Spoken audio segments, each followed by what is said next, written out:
Bonjour à tous, je vais partager avec vous un texte dans la parole de Dieu, 1 Samuel chapitre 16 verset 7.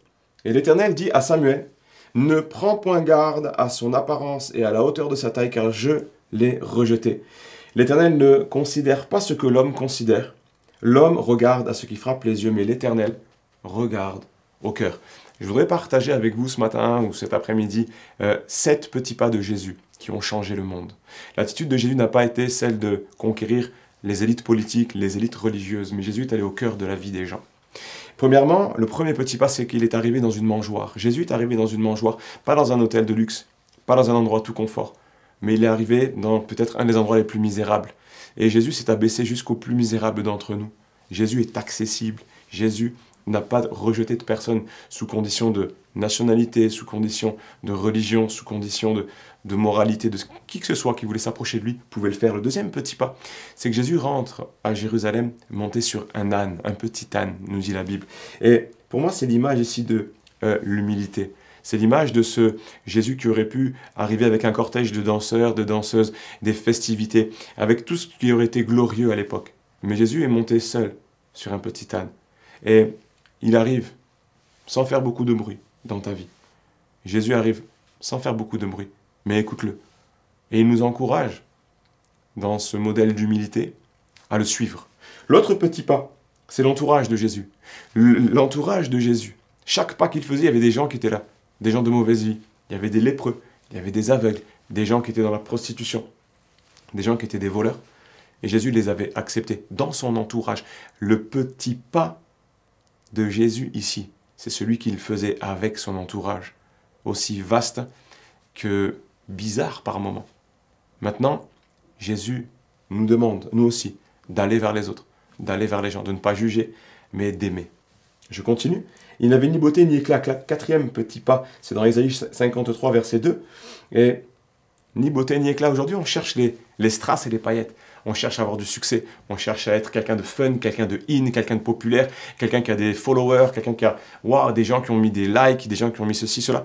Mais la vérité, c'est que Jésus, lui, n'a pas cherché ce qui brillait. Il a cherché l'intégrité, la vérité. Et c'est ce que nous devons faire, nous aussi. N'ayons pas un regard faussé de la vie chrétienne, où tu vas chercher à être populaire, à faire bien, à être encouragé par les gens. Cherche à plaire à Dieu. Jésus n'avait ni beauté ni éclat. Il n'avait pas l'apparence du sauveur du monde, mais pourtant c'est lui. C'est lui le Fils de Dieu.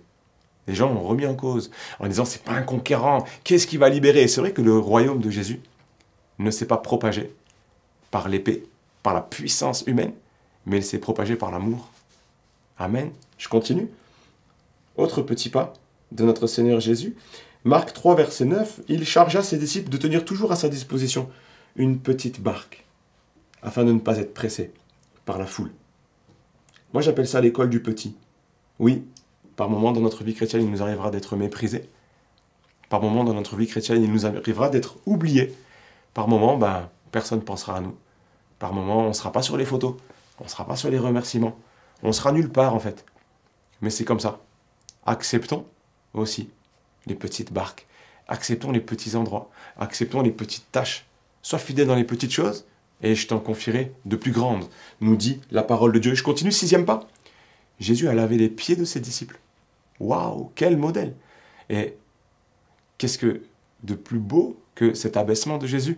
Et Jésus s'abaisse jusqu'à nous. De la même manière qu'il s'est abaissé jusqu'à nous, nous devons apprendre à nous humilier nous aussi. L'humilité, ça se cultive. L'humilité, ça se travaille. La Bible dit dans Luc 18, verset 14, c'est Jésus qui parle. Quiconque s'élève sera abaissé, et celui qui s'abaisse sera élevé. Le 7e petit pas de Jésus, c'est celui qui le conduisit sur la croix.